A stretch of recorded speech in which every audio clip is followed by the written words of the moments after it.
வணக்கம். ஜெனிதா சேனலுக்காக ஜெனிதா. இன்னைக்கு நம்ம பார்க்க போகிறது புரோட்டா. நான் 1/2 கிலோ மைதா மாவு எடுத்திருக்கேன். அதுக்கு 1/4 ஸ்பூன் பேக்கிங் பவுடர்,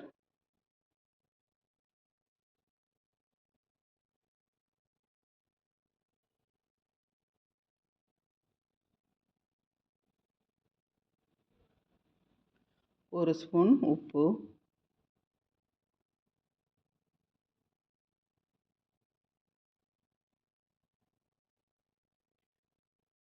ரெண்டு டேபிள் ஸ்பூன் தயிர்,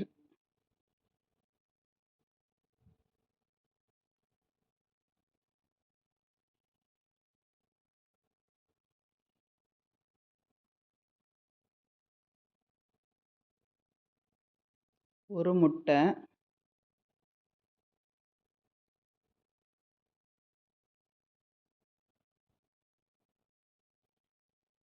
ஊற்றி நல்லா முதல்ல மாவை விரவிக்கிடணும். உப்பு, தயிர், முட்டை எல்லாம் எல்லா இடத்துலையும் படுற மாதிரி விரவிட்டு தண்ணி ஊற்றி பிணைய ஆரம்பிக்கணும். ரொம்ப இறுகலாக பிணைஞ்சிடக்கூடாது. கொஞ்சம் கையில் ஒட்டாமல் ஆனால் சாஃப்டாக இருக்கிற மாதிரி பிணைஞ்சிக்கிடணும். கடைசியில் எண்ணெய் கொஞ்சம் தாராளமாகவே ஊற்றி மாவை இன்னும் கொஞ்சம் நல்லா ப்ரெஸ் பண்ணி அமுக்கி வச்சுக்கிடணும்.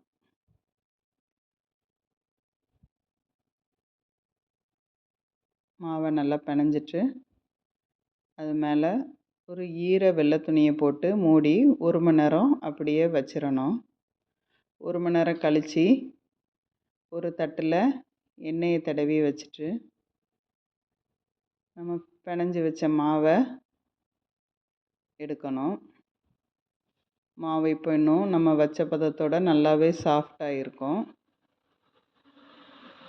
இப்போ மறுபடியும் இதை நம்ம பிணையணும்.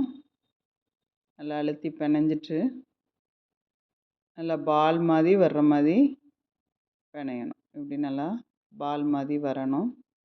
இப்போது நான் பிடிக்கிறேன் பார்த்திங்களா, இதே மாதிரி விரலுக்கு இடுக்கில் வச்சு மாவை அதே மாதிரி பால் மாதிரி எந்த வித கிராக்கும் இல்லாமல் அப்படி எடுக்கணும். மேல் பக்கத்தில் கிராக் வரக்கூடாது. இதே மாதிரி மாவெல்லத்தையும் எடுத்து தனித்தனியாக எடுத்து அந்த எண்ணெய் தடவின தட்டு மேலே வைக்கணும். வச்சுட்டு இது மேலே எண்ணெய் தடவணும். மறுபடியும் நல்லா எண்ணெய் தாராளமாக தடவணும்.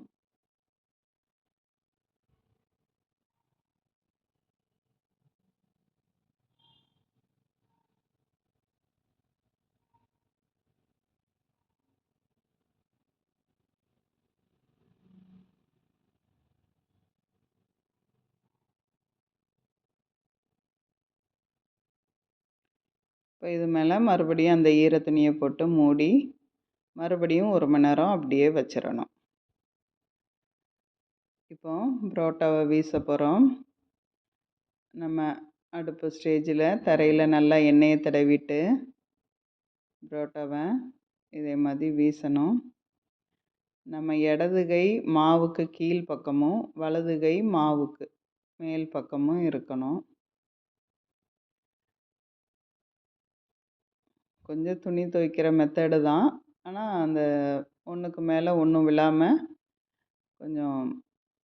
கொஞ்சம் ப்ராக்டிஸ் பண்ணிங்கன்னா ஈஸியாக வந்துடும்.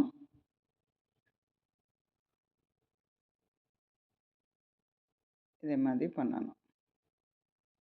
இன்னொரு தடவை வீசுகிறேன், அதை பாருங்கள்.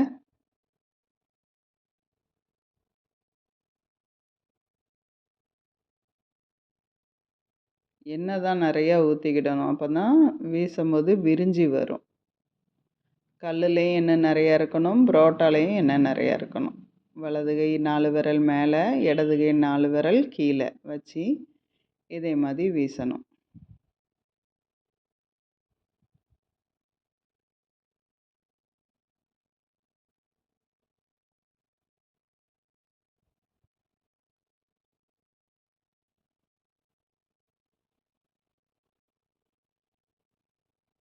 இந்த வீசி சுருட்டி வச்சதை மறுபடியும் கையை வச்சே விரிக்கணும்.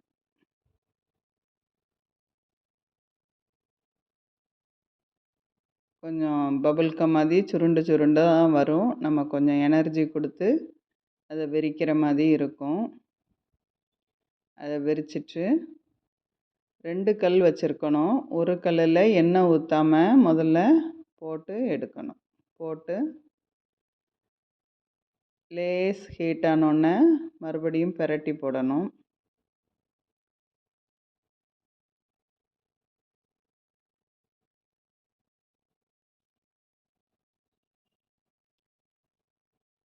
பிரட்டி போட்டுட்டு இன்னொரு திக்கான கல்லில்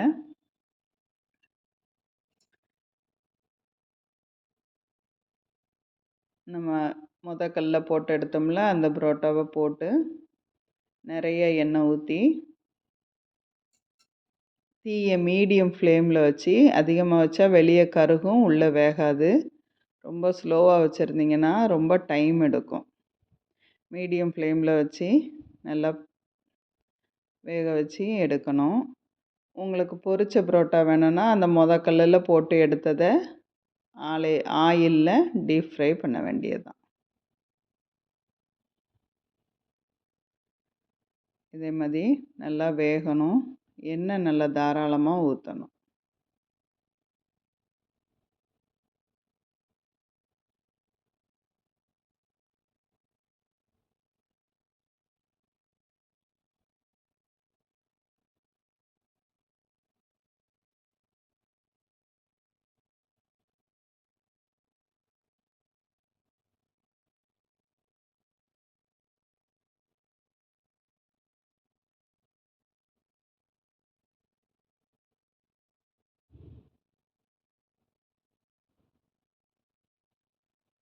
ஒரு கல்லை அந்த சைடு லைட்டாக போட்டு எடுத்துக்கிட்டு இந்த சைடில் நல்லா வேக வச்சிடணும்.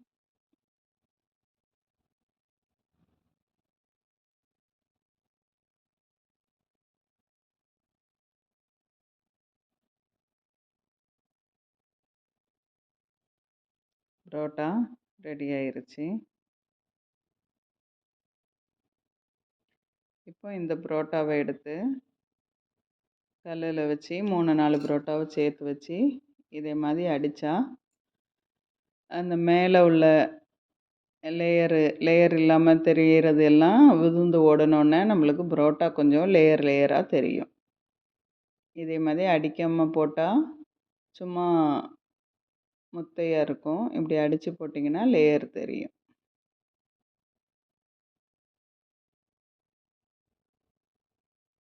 இப்போ பாருங்கள் புரோட்டா எவ்வளோ லேயராக இருக்குன்ட்டு. வீட்டிலே செய்யலாம் ஈஸியாக.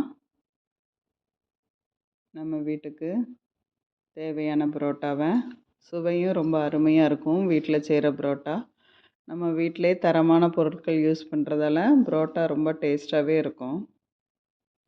இப்படி ஈஸியாக சாஃப்டாக வந்துடும். நீங்களும் வீட்டில் இதை செஞ்சு பாருங்கள். குழந்தைகள் பெரியவங்க எல்லாருமே ரொம்ப விரும்பி சாப்பிடுவாங்க.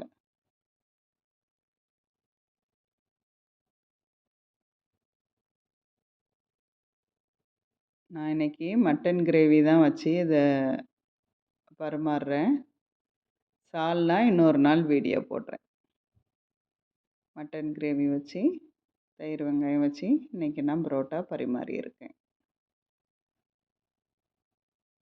என் சேனல் பிடிச்சிருந்ததுன்னா லைக் பண்ணுங்கள், ஷேர் பண்ணுங்கள், சப்ஸ்கிரைப் பண்ணுங்கள். தேங்க்யூ.